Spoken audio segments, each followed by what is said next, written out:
Salut, c'est Enzo. Dans cette vidéo, on va voir comment migrer ou dupliquer un site WordPress.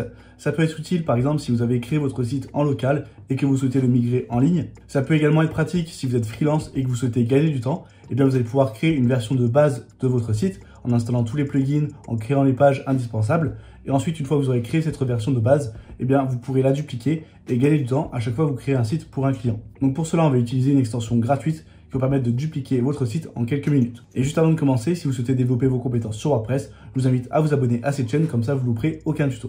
Donc c'est parti, on se retrouve sur mon ordinateur et on va installer l'extension All-in-One WP Migration. C'est cette extension qu'on va installer et pendant que le plugin s'installe, je vous invite à télécharger les 17 ressources WordPress indispensables. C'est le premier lien en description et vous retrouverez une liste de thèmes, d'outils et de plugins pour bien débuter sur WordPress. Donc si ça vous intéresse, vous avez le lien en description et vous pouvez le télécharger gratuitement. Maintenant que l'extension est installée, on va l'activer. Et maintenant, c'est très simple. On a un nouvel onglet ici qui est apparu et on va cliquer sur Exporter. Alors ici, la première option, ça va être de pouvoir remplacer un champ par un autre dans la base de données. Là, c'est un peu technique. Je ne pense pas que vous allez l'utiliser. Vous n'avez pas besoin d'y toucher. Ensuite, vous pouvez aller dans Options avancées et choisir ce que vous allez exporter. Par exemple, ne pas exporter les commentaires indésirables, ne pas exporter les révisions d'articles. Ensuite, vous pouvez décider de ne pas exporter tout ce qui est média, donc toutes les images et les fichiers que vous avez importés. Pareil pour les thèmes, les extensions et la base de données. Nous, on va tout exporter, comme ça on aura vraiment notre site qui sera dupliqué et on aura exactement le même site. Ensuite, on a juste à cliquer sur le bouton Exporter et là, on a plusieurs options.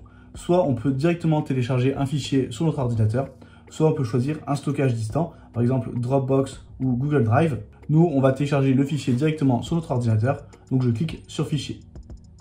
Là, on prépare l'exportation et je tiens à préciser que la taille maximum de votre site, par défaut, elle est bloquée à 300 mégaoctets. C'est-à-dire que si votre site est trop volumineux, il y a trop de pages, eh bien l'exportation ne pourra pas se faire.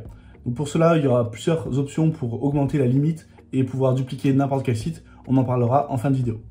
Là, on peut voir que moi, mon fichier est prêt. Il fait moins de 300 mégaoctets, donc c'est bon. Je peux le télécharger. Je vais fermer. Et pendant que ça se télécharge, on va aller sur mon site. Et vous voyez que là, j'ai un site assez classique avec plusieurs pages, un site assez léger. Et donc, on va le dupliquer et on retrouvera exactement la même mise en forme sur notre nouveau site instantanément. Et donc, mon site actuel, je vais le dupliquer sur ce site. Vous pouvez voir que c'est un site complètement vierge. On n'a rien dessus. Et même si vous avez un site avec déjà des pages de créer, des plugins installés, c'est pas grave. La nouvelle sauvegarde qui va être importée va écraser les fichiers actuels. Donc là, ce que je vais faire, c'est retourner dans le tableau de bord et je vais devoir installer également l'extension All-in-One WP. Donc je l'installe à nouveau. Et une fois que c'est installé, c'est très simple. On va aller dans l'onglet et au lieu d'aller dans Exporter, on va aller dans Importer. Ici, je vais importer ma nouvelle sauvegarde depuis mon fichier. Je le sélectionne et vous voyez que l'importation est en cours. Là, on continue. Voilà, notre site a bien été importé. La chose à faire qui est importante, c'est d'aller changer la structure des permaliens. Donc, on va ici. Là, c'est normal qu'on soit déconnecté. On va se reconnecter à nouveau. Et il va falloir saisir les identifiants de votre ancien site, du site que vous avez dupliqué, puisque c'est ces identifiants qui vont être importés dans les réglages de WordPress. Donc, les anciens identifiants de votre site vierge ne seront plus valables. Et donc là, dans les permaliens, on ne change pas la structure, on la laisse de base, mais on va juste faire enregistrer les modifications. Et ça va permettre d'être sûr que les liens fonctionnent sur le site, qu'on n'ait pas de problème sur les boutons ou sur les liens du menu. Là, maintenant que c'est fait, je peux me rendre sur mon site et vous voyez qu'on a exactement la même mise en forme. Tout a bien été importé. Et si je clique sur un lien au hasard, ça me redirige bien vers la bonne page et j'ai tous mes éléments qui sont également présents. Donc voilà, vous voyez qu'en quelques minutes, vous pouvez dupliquer votre site WordPress et très facilement migrer votre site. En début de vidéo, on avait parlé d'une limite de 300 mégaoctets et vous voyez que ici, si je fais Finish, j'ai un petit lien qui m'explique comment augmenter la limite. Donc on a trois solutions, on va descendre. La première, c'est de prendre la version payante du plugin qui est à 69 $. Ensuite, vous pouvez contacter votre hébergeur pour augmenter les capacités maximales de votre hébergement. Et après, si vous avez des notions techniques un peu plus avancées, eh bien vous pouvez éditer les fichiers WordPress, donc le fichier htaccess et wp-config.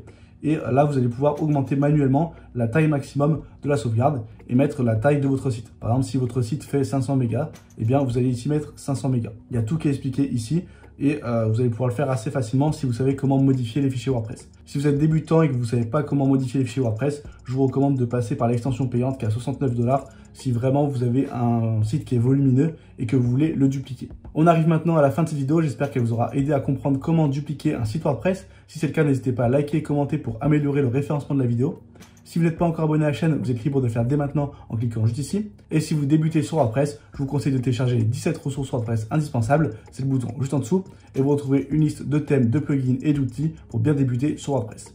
Et on se retrouve très bientôt pour une nouvelle vidéo.